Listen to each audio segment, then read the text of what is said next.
Hello everyone, welcome back to my channel. I am Anushka. इस video में हम class 12 geography का चैप्टर नंबर 5 प्राइमरी एक्टिविटीज के बारे में पढ़ेंगे। इसके अंदर हम प्राइमरी एक्टिविटीज में आज हम पढ़ेंगे डेयरी फार्मिंग और मेडिटेरियन एग्रीकल्चर। डेयरी फार्मिंग क्या होती है, मेडिटेरियन एग्रीकल्चर क्या होता है, इससे पहले प्राइमरी एक्टिविटीज क्या होती है वो मैं आपको पढ़ा चुकी हूँ। प्राइमरी एक्टिविटीज में डिफरेंट टाइप्स ऑफ एक्टिविटीज आती है, जिसमें हंटिंग एंड गैदरिंग हमने कंप्लीट कर लिया, पोस्टरिज्म हमने पढ़ लिया, एग्रीकल्चर हम पढ़ रहे हैं। आज एग्रीकल्चर के दो टाइप्स हम पढ़ेंगे, डेयरी फार्मिंग और मेडिटेरियन एग्रीकल्चर। इसके बाद सिर्फ आपका एक टाइप रह जाएगा एग्रीकल्चर का, marketing and gardening type of agriculture, वो हम नेक्स्ट वीडियो के अंदर पढ़ेंगे। और before starting the my topic मैं आपको बताना चाहती हूँ कि एज ए नोट्स आपको ये यूज करने हैं। मैं आपको इस वीडियो में डिटेल एक्सप्लेनेशन तो दूंगी, आपको ये तो बताऊंगी कि मेडिटेरियन एग्रीकल्चर क्या होता है और डेयरी फार्मिंग क्या होता है, बट साथ में आपको नोट्स भी प्रोवाइड कर लूँ। ये आप एज ए नोट्स की तरह यूज करना, आपको पूरे मार्क्स मिलेंगे। आपके पास अगर डेयरी फार्मिंग से रिलेटेड क्वेश्चन आता है या आता है एग्जाम में, बोर्ड एग्जाम में डेयरी फार्मिंग क्या होता है, तो आपको यही 5 पॉइंट्स लिखने हैं, आपको पूरे मार्क्स मिलेंगे। और अगर आपके पास मेडिटेरियन एग्रीकल्चर में आता है, मेडिटेरियन एग्रीकल्चर का क्वेश्चन 2 मार्क्स से ज्यादा नहीं आता, तो this content is the more than the sufficient for return part of the Mediterranean agriculture. अगर आपके पास एग्जाम में क्वेश्चन आता है तो आपको मेडिटेरियन एग्रीकल्चर में भी इतना ही लिखना है और डेयरी फार्मिंग में भी इतना ही लिखना है, मोर देन द सफिशिएंट होता है, आपको पूरे मार्क्स मिलेंगे। ठीक है, अब हम इस वीडियो को स्टार्ट करते हैं। अब हम पढ़ते हैं कि डेयरी फार्मिंग होता क्या है। देखो, डेयरी फार्मिंग सबको पता है, नॉर्मली डेयरीज में ज्यादातर हम आसपास अपने डेयरीज देखते हैं, दूध की डेयरी देखते हैं, ज्यादातर लोग जो होते हैं वो डेयरी में दूध का ही काम करते हैं। तो डेयरी फार्मिंग का मतलब होता है डोमेस्टिकाइजेशन ऑफ एनिमल, यानी कि पालन पोषण ऑफ एनिमल। एनिमल का पालन पोषण करने को हम डेयरी फार्मिंग बोल देते हैं। इसमें क्या होता है कि हम बहुत से एनिमल को एक एरिया के अंदर रखते हैं, उनका पालन पोषण करते हैं, उनकी केयर करते हैं, उनकी प्रॉपर केयर करते हैं, उनको खाने को देते हैं, और फिर क्या करते हैं, वो एनिमल जो भी प्रोडक्ट उनको देते हैं उन प्रोडक्ट को सेल करके अपना मनी अर्न करते हैं। ठीक है, तो यहाँ पर हम क्या करते हैं कि एक एरिया ले लेते हैं, उस एरिया के अंदर बहुत सारे एक ही टाइप ऑफ एनिमल को रखते हैं, उसकी प्रॉपर केयर करते हैं, उसको बहुत अच्छे से केयर वगैरह करते हैं, उसके डोमेस्टाइजेशन करते हैं, उसका पालन पोषण करते हैं, और फिर उस एनिमल के प्रोडक्ट को मार्केट में सेल करके मनी को अर्न करते हैं। यानी कि dairy farming is the commercialisation type of agriculture, जहां पर हम एग्रीकल्चर करते हैं किसके पर्पज से, कमर्शियल के पर्पज से, यानी कि मनी अर्न करने के पर्पज से। Dairy farming is not activity जो सेल्फ सफिशिएंट के लिए होते हैं, जहां पर सिर्फ और सिर्फ हम ये सोचते हैं कि कैसे हम अपनी फैमिली का पेट भर ले। नहीं, सेल्फ सफिशिएंट के लिए नहीं है डेयरी फार्मिंग, एक कमर्शियलाइजेशन एक्टिविटी। अगर आपके पास एमसीक्यूज में क्वेश्चन आ जाए कि डेयरी फार्मिंग किस टाइप ऑफ एक्टिविटी है, अगर आप कह सकते हैं कि कमर्शियलाइजेशन है, ये सेल्फ सब्सिस्टेंस का एग्रीकल्चर नहीं, it is a commercialisation agriculture आप बोल सकते हो। It is a highly capital intensive, देखो मैंने इंपॉर्टेंट जो पॉइंट्स है वो मार्क भी करेंगे। It is a highly capital intensive and labour demanding farming. इसमें आप ऑब्वियस सी बात है, आप डेयरी फार्मिंग में क्या करते हो, आप बहुत सारे एनिमल्स को एक प्लेस में इकट्ठा करते हो, एक प्लेस लेते हो, उसके अंदर बहुत सारे एनिमल्स को रखते हो, फिर जब आप इतने सारे एनिमल्स को पालते हो, उनका पोषण करते हो, तो उनको पालने के लिए आपको क्या चाहिए होगा, पैसा तो चाहिए होगा, मनी तो चाहिए होगा, बिकॉज इतने सारे एनिमल्स का आपको फोल्डर चाहिए होगा, यानी कि उनका खाना चाहिए होगा, उनकी केयर भी करनी पड़ेगी। अगर उन्हें इसको एनिमल की हेल्थ खराब हो जाती है तो उसको डॉक्टर के पास भी लेके जाए। यानी कि आप जब बहुत सारे एनिमल एक एरिया में रखते हो, अपने घर में भी रखते हो, डेयरी लोग अपने घर में भी डेयरी खोल लेते हैं, तो जो भी एनिमल्स रखते हैं उनकी प्रॉपर केयर तो होती है। और प्रॉपर केयर में कहाँ लगता है, प्रॉपर केयर में क्या लगता है, प्रॉपर केयर में पैसा लगेगा। जब आप किसी एनिमल की प्रॉपर केयर करोगे तो उसमें आपको पैसा तो लगेगा, यानी कि आप इतने सारे एनिमल्स को पालने के लिए, पोषण करने के लिए पैसा तो लगता है। इसीलिए कहीं ना कहीं capital intensive type of activity है, कैपिटल इंटेंसिव फार्मिंग है, जहां पर आपको मनी इन्वेस्ट करनी पड़ती है।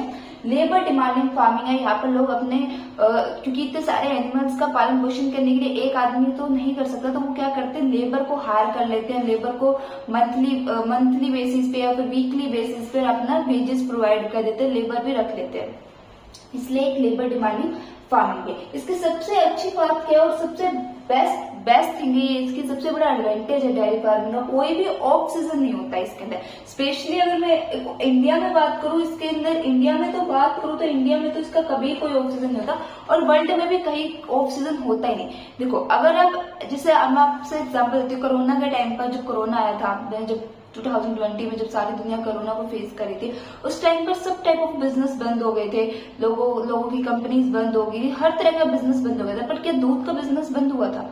नहीं, इंडिया जैसी कंट्री में जहां पर लोगों की शुरुआत ही चाय पीने से होती है, और चाय के लिए आपको क्या चाहिए होता है, दूध। तो ऐसी कंट्रीज में तो कभी भी ये ऑफ सीजन एक्टिविटी यानी कि कभी बंद ही नहीं हो सकता। अगर आपने कहते हैं आपके कि अगर आपने दूध का बिजनेस खोला ना, तो उसमें आपका कभी नुकसान नहीं होगा, फायदा ही फायदा होगा, क्योंकि दूध एक ऐसी चीज है जो लोगों को चाहिए ही चाहिए, लोगों की बेसिक नीड है। अगर आप वाटर का बिजनेस खोल रहे हो, कोई दूध का रिलेटेड बिजनेस कर रहे हो, मिल्क से रिलेटेड कोई बिजनेस कर रहे हो, तो ये कैसे बिजनेस होते हैं जहां पर आपको कोई भी कोई भी ड्रॉबैक्स आपको देखने को नहीं मिलेगा, आपको प्रॉफिट ही देखने को मिलेगा। इनका ऐसा नहीं कि बंद हो जाएगा, क्योंकि दूध तो एक एसेंशियल नीड, जैसे वाटर एक एसेंशियल नीड है ना, इंडिया में दूध भी एक एसेंशियल नीड है, बिकॉज लोगों की शुरुआत चाय के साथ होती है, और चाय के बिना दूध के बिना चाय नहीं बनेगी ना। तो दूध एक ऐसा बिजनेस है जैसे कि अगर आप डेयरी फार्मिंग में ज्यादातर एनिमल जैसे कि बफेलोज और गाय का डोमेस्टिकेशन करते हो, गाय पालते हो या फिर बफेलोज पालते हो, फिर उनका दूध मार्केट में जाकर सेल करते हो, तो ऐसा है कि आपको दूध वाला बिजनेस कभी बंद नहीं होगा, क्योंकि दूध तो इंडिया में चाहिए। और इंडिया में क्या, वर्ल्ड में भी दूध एक ऐसी चीज होती है, मिल्क एक ऐसी चीज होती है जो लोगों को चाहिए ही चाहिए होता है। जैसे कि अगर आप वाटर का बिजनेस कर रहे हो, मिल्क का बिजनेस कर रहे हो, कोई फूड आइटम का बिजनेस कर रहे हो, तो एक ऐसी चीजें होती है जिनका कोई ऑफ सीजन नहीं होता। ये ऐसी एक्टिविटी जो साल भर चलती रहती है। तो डेयरी फार्मिंग एक ऐसी एक्टिविटी है जो साल भर चलती रहती है। स्पेशली अगर डेयरी फार्मिंग के अंदर आप मिल्क का बिजनेस कर रहे हो, आप अपने एनिमल्स को, मिल्क के लिए एनिमल्स को पाल रहे हो, जैसे कि गाय बफेलोज आप अपनी डेयरी में रख रहे हो, उनको पालते हो, उनका मिल्क आप मार्केट में जाके सेल करते हो, तो आप पूरे के पूरे आप कह सकते हो पूरे ईयर ही मिल्क सेल करोगे। ऐसा नहीं होगा कि आप पूरे ईयर मिल्क नहीं सेल करोगे, पूरे ईयर ही मिल्क को सेल करोगे। मेन एरिया जहां पर सबसे ज्यादा आपको मिलती है west Europe, Australia and New Zealand. Important for the map work, यहाँ पर स्टाफ लगा लेना इस पॉइंट के अंदर। ये रिटर्न में तो रिटर्न अगर आपका रिटर्न क्वेश्चन आता है, डिस्क्रिप्टिव क्वेश्चन आता है, उसके लिए भी इंपॉर्टेंट है पॉइंट, आपको लिखना ही लिखना है, क्योंकि आप कोई भी टाइप ऑफ एग्रीकल्चर लिखो, कोई भी टाइप ऑफ फार्मिंग लिखो, तो ये तो आपका एक मेन पॉइंट हो जाता है कि आपको ये जरूर लिखना होता है कि वो कहाँ पर मिलता है, कौन से एरिया में, वर्ल्ड में कौन से एरिया में ज्यादा प्रोमिनेंट है, जहां पर सबसे ज्यादा डेयरी फार्मिंग प्रैक्टिस करी जाती है, मल्टेरियन एग्रीकल्चर प्रैक्टिस करी। किसी भी टाइप ऑफ एग्रीकल्चर जो आप लिखते हो, जब किसी भी टाइप ऑफ एग्रीकल्चर के बारे में आपको एक्सप्लेन करना होता है एग्जाम के अंदर भी और जर्नल भी, तो सबसे मेन पॉइंट उसमें ये रहता है कि आपको ये जरूर बताना होता है कि वो कहाँ, किन एरिया में ज्यादा प्रोमिनेंट है, कहाँ पर वो सबसे ज्यादा प्रैक्टिस करी जाती है वो एक्टिविटी। तो आपके डिस्ट्रिक्टिव के लिए, तो डिस्ट्रिक्टिव एग्जाम यानी कि रिटन एग्जाम के लिए तो आपका इंपॉर्टेंट है कि आपको पॉइंट डेफिनेटली ऐड करना अपने क्वेश्चन आंसर राइटिंग में कि वेस्ट यूरोप, ऑस्ट्रेलिया और न्यूजीलैंड में सबसे ज्यादा डेयरी फार्मिंग देखने को मिलती है। And the second most important किस चीज के लिए, ये मैप वर्क के लिए। मैप में यहाँ से क्वेश्चन आ जाता है डेयरी फार्मिंग एरिया को मार्क करो, तो आपको ये तीन ही कंट्रीज करना है। वेस्ट यूरोप की कोई कंट्री का वेस्ट यूरोप से रिलेटेड आ जाएगा आपके पास, या फिर आपके पास मैप में मार्क करके आएगा। आपको बस ये लिखना है कि आपसे क्वेश्चन पूछ लेगा कि भाई इसमें से बताओ कि डेयरी फार्मिंग वाला कौन सा एरिया, तो आपको सिर्फ मार्क करके आएगा, आपको सिर्फ नेमिंग करनी होगी, ठीक है। तो ऑस्ट्रेलिया एंड न्यूजीलैंड तो मतलब न्यूजीलैंड तो एक ऐसी कंट्री है जहां पर जैसे कि हमारे आज पाइपलाइन जो होती है, वो हमारे जो टूटीज होती है नल वगैरह के अंदर पाइपलाइन, सिलेंडर की पाइपलाइन जो होती है, आजकल हमारी सिलेंडर की जो गैस होती है वो पाइपलाइन के थ्रू आते हैं ना। न्यूजीलैंड तो एक ऐसी कंट्री है जहां पर मिल्क भी पाइपलाइन के थ्रू पहुंचता है घरों में, लोगों के घरों में। इतना इनिशियल है वहां पर, इतना इंपॉर्टेंट होता है मिल्क वहां पर, और सबसे प्योरेस्ट मिल्क वहां पर आपको मिलता है। ज्यादातर लोग वहां पर काऊ का मिल्क ज्यादा लोग कंज्यूम करते हैं वहां पर, और लोगों के घर पे मिल्क ऐसे नहीं होता जैसे इंडिया में। तो नॉर्मली लोग क्या करते हैं, डेयरी से जाके मिल्क खरीद के लेके आएंगे, या फिर अपने लोगों के घर पे मिल्क पहुंचाया जाता है। नहीं, वहां पर पाइपलाइन के थ्रू ही मिल्क पहुंचता है। तो सोच लो कि कितना ज्यादा डेयरी फार्मिंग पे डिपेंड रहता है न्यूजीलैंड की कंट्री, कितनी ज्यादा लेवल पे यहाँ पर डेयरी फार्मिंग होती होगी, स्पेशली मिल्क की फार्मिंग कितनी होती होगी।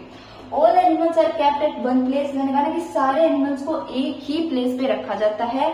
उनके लिए जो भी अरेंजमेंट होती है, उनकी केयर के लिए जो भी अरेंजमेंट लगते हैं सब कुछ करा जाता है। उनको खाने को भी दिया जाता है, उनके सर्दी ना लग जाए इस चीज का भी ध्यान रखा जाता है, ज्यादा गर्मी ना लग जाए इस चीज का भी ध्यान रखा जाता है। मतलब प्रॉपर बिल्कुल केयर करी जाती है उनकी, टाइम टू टाइम उनको हर तरीके से, जैसे ह्यूमन की केयर होती है वैसे उनकी केयर करी जाती है। उनको एक प्लेस पर रखा जाता है, उनकी केयर भी करी जाती है, उनको ग्रेजिंग भी करने दिया जाता है, और फिर उनके प्रोडक्ट को मार्केट में जाके सेल करके मनी भी अर्न करी जाती है, ठीक है। इसलिए तो ये कैपिटल इंटेंसिव है। कैपिटल इंटेंसिव क्यों है? क्योंकि इसमें आपको बहुत ज्यादा एनिमल्स का ध्यान अच्छे से रखना पड़ता है, तो उसके लिए आपके पैसे लगते हैं। जब आप एनिमल्स की प्रॉपर केयर करोगे तो वहां पर कैपिटल की तो आपको जरूरत पड़ेगी। ओके, तो दिस इज आवर पूरा हमारा डेयरी फार्मिंग कंप्लीट होता है। ये 5 पॉइंट्स ही आपको डेयरी फार्मिंग में लिखने हैं, इससे ज्यादा आपको लिखने की जरूरत नहीं है, बिकॉज ये 3 नंबर में ही क्वेश्चन आएगा, इससे ज्यादा में क्वेश्चन नहीं आता। और स्पेशली यहाँ पर मैप आपके लिए इंपॉर्टेंट है। ये मेन एरियाज आपको याद रखना है कि डेयरी फार्मिंग कौन से एरिया में सबसे ज्यादा प्रैक्टिस करी जाती है, तो न्यूजीलैंड, ऑस्ट्रेलिया, वेस्ट यूरोप, क्योंकि मैप वर्क में यहाँ से क्वेश्चन आता है। और वैसे 5 मार्क्स के लिए भी या 3 मार्क्स के लिए भी मोर देन सफिशिएंट है। 3 मार्क्स से ही आपसे क्वेश्चन आते हैं, 3 मार्क्स से ज्यादा नहीं आता, तो 3 मार्क्स के लिए 3 मार्क्स के लिए आपके लिए 5 पॉइंट्स मोर देन सफिशिएंट है। अब हम जाते हैं मेडिटेरियन एग्रीकल्चर पे कि मेडिटेरियन एग्रीकल्चर कौन सा होता है। आपने मेडिटेरियन सी के बारे में सुना कि मेडिटेरियन सी वर्ल्ड में सबसे बेस्ट क्लाइमेट आपको मेडिटेरियन सी के पास मिलेगा। मतलब सबसे दुनिया का सबसे अच्छा क्लाइमेट, वहां पर ना ज्यादा गर्मी देखने को मिलेगी, ना ज्यादा सर्दी देखने को मिलेगी। एक ऐसा क्लाइमेट देखने को मिलेगा जो ह्यूमंस को बहुत पसंद आता है, ह्यूमंस को फेवरेबल टाइप्स ऑफ क्लाइमेट वहां पर मिलता है। तो मेडिटेरियन एग्रीकल्चर आपकी कहाँ पर प्रैक्टिस करी जाती है? This agriculture is found near the Mediterranean sea and north west part of the Africa. ये एग्रीकल्चर जो होता है वो आपका मेडिटेरियन सी और जो नॉर्थ वेस्ट पार्ट है अफ्रीका का, वहां पर प्रैक्टिस करा जाता है। क्योंकि मेडिटेरियन सी पे आपको पता है ना, जैसे कि आपका यूरोप स्टार्ट होता है इधर, और इधर आपका अफ्रीका स्टार्ट होता है। इसके जो बीच में सी आती है उसको मेडिटेरियन सी बोलते हैं। यहाँ पर रेड सी भी आता है, पर थोड़ा सा आपका मिस्ट जो मिडिल ईस्ट एशिया वो इंक्लूड हो जाता है। तो यहाँ पर जो बीच में आती है ना वो मेडिटेरियन सी होती है, इसलिए यहाँ पर लिखा गया कि मेडिटेरियन सी और जो नॉर्थ वेस्ट पार्ट है अफ्रीका का, ये अफ्रीका का ऊपर वाला पार्ट है, इनके बीच में आपको मिलता है। ज्यादातर किस चीज के लिए फेमस है? सिट्रस फ्रूट के लिए फेमस। सबसे ज्यादा कौन सी एग्रीकल्चर यहाँ पर किया जाता है? Citrus fruit. सिट्रस फ्रूट मतलब ऐसे फ्रूट जो सोर होते हैं टेस्ट में, खट्टे, जैसे संतरों की, ग्रेप्स की, संतरे हो गए, ग्रेप्स हो गए, इनकी खेती जो होती है यहाँ पर ज्यादा करी जाती है। तो मेडिटेरियन सी के पास आपको सिट्रस फ्रूट की खेती थोड़ी सी ज्यादा देखने को मिलेगी। विटिकल्चर के लिए भी फेमस है। विटिकल्चर क्या होता है? जब आप विटिकल्चर मतलब सोल की टेस्टिंग, प्लांटेशन, जब जहां पर आप पूरी तरीके से एग्रीकल्चर पे कुछ ज्यादा ही ध्यान दिया जाता है, एग्रीकल्चर से रिलेटेड एक्टिविटी ज्यादा करी जाती है, उसको विटिकल्चर बोलते हैं। जहाँ पर सोल की, जैसे कि सोल की प्रॉपर केयर की जाती है, सोल की टेस्टिंग होगी, हर एनिमल के लिए ध्यान रखा जाता है कि उसको किस टाइप्स के उनके लिए फूड उनको पसंद है, कौन से प्लांटेशन को कैसा क्लाइमेट पसंद है, तो पूरी प्रॉपर केयर करी जाती है प्लांट्स की और एनिमल्स की, तो उसको विटिकल्चर बोलते हैं। विटिकल्चर एक फेमस क्रॉप होती है यहाँ पर, मतलब विटिकल्चर एक famous crop of this agriculture. The area is found in hot and climate में which is help in the production of olives and the phillips. ये एरिया आपको हॉट एंड क्लाइमेट वाले एरिया में मिलेगा, यानी कि आपको हॉट ट्रॉपिकल टाइप ऑफ क्लाइमेट यहाँ पर मिलेगा, जो किसके लिए फेमस रहता है? ऑलिव्स के लिए भी और फिलिप्स के लिए। विटिकल्चर के अंदर आपकी बहुत अलग अलग टाइप्स की क्रॉप्स आती है, कोई एक क्रॉप नहीं आती, इसके अंदर आपकी डिफरेंट टाइप्स ऑफ क्रॉप आती है। तो इसलिए क्या है, viticulture is the famous crop. यहाँ पर विटिकल्चर वाली क्रॉप्स को ज्यादा ग्रो करा जाता है। ये एरिया आपका हॉट एंड ट्रॉपिकल क्लाइमेट वाले एरिया में मिलता है, जो इसको एक जिसके लिए जिसकी वजह से बहुत इंपॉर्टेंट मिल जाता है, किसके प्रोडक्शन के लिए? ऑलिव्स और फिलिप्स के लिए। ऑलिव्स और फिलिप्स भी एक तरीके की क्रॉप्स होती है जिनका प्रोडक्शन सबसे ज्यादा होता है आपका मेडिटेरियन सी में, क्योंकि मेडिटेरियन सी का क्लाइमेट उस क्रॉप को सपोर्ट करता है। और ट्यूबल फ्लावर भी आपको यहाँ पर मिलेगा। ट्यूबल फ्लावर आपका थोड़ा सा नीदरलैंड के अंदर मिलेगा। 1 मार्क्स पे क्वेश्चन पूछ लेते हैं कि जो ट्यूबल फ्लावर होती है उसकी खेती सबसे ज्यादा कहाँ पर होती है? तो आपकी नीदरलैंड के अंदर होती है। तो ये आपका पूरा यहाँ पर एग्रीकल्चर के 2 टाइप्स ऑफ एग्रीकल्चर और कंप्लीट होते हैं। एग्रीकल्चर का जो पार्ट हम पढ़ रहे हैं प्राइमरी एक्टिविटीज में, उसके अंदर हमने 7 टाइप्स की एग्रीकल्चर पढ़नी, जिसमें से आज हम 5th और 6th टाइप्स ऑफ एग्रीकल्चर पढ़ा। हमने एक टाइप रह गया हमारा मार्केट एंड गार्डनिंग या हॉर्टिकल्चर टाइप ऑफ एग्रीकल्चर, वो हम कल नेक्स्ट वीडियो के अंदर पढ़ेंगे। और अगर आपको वीडियो अच्छी लगी तो प्लीज मेरे चैनल को लाइक, शेयर, कमेंट, सब्सक्राइब करना। मुझे कमेंट सेक्शन में जरूर बताना कि आपको वीडियो कैसी लगी, ठीक है। और एज ए नोट्स आप इनको यूज कर सकते हो। पूरे ट्रस्ट बिल्कुल अच्छे से मैंने नोट्स बनाया, तो इनको पूरी तरीके से ट्रस्ट वर्दी कर सकते हो। बिल्कुल ट्रस्ट वाले नोट्स हैं। ऐसा नहीं कि भी आपको ऐसा लगता हो कि भी इसमें से आपको कम मार्क्स मिलेंगे या फिर मोर देन सफिशिएंट नहीं है, कंटेंट सफिशिएंट है। अगर आपके पास डेयरी फार्मिंग में आता है तो आपको फर्स्ट 5 ही पॉइंट लिखने, 5 पॉइंट आपके लिए बिल्कुल सफिशिएंट है। अगर आपके पास मेडिटेरियन, क्योंकि मेडिटेरियन एग्रीकल्चर से 2 नंबर से ज्यादा क्वेश्चन नहीं आता बड़ा, ठीक है। अगर मेडिटेरियन एग्रीकल्चर में आता है तो आपके पास 2 point more than the sufficient है, 3 point more than the sufficient है। और आपको ये जो नोट्स है मैंने एनसीईआरटी बुक से बनाया, बस थोड़े से इजी लैंग्वेज में आपके लिए कन्वर्ट करके बनाया, ताकि आपको उन्हें याद करने में आसानी हो। अपनी नोटबुक में कॉपी कर लेना, इनको मल्टीपल टाइम रिविजन कर लेना, आपके एग्जाम में अच्छे मार्क्स डेफिनेटली आएंगे।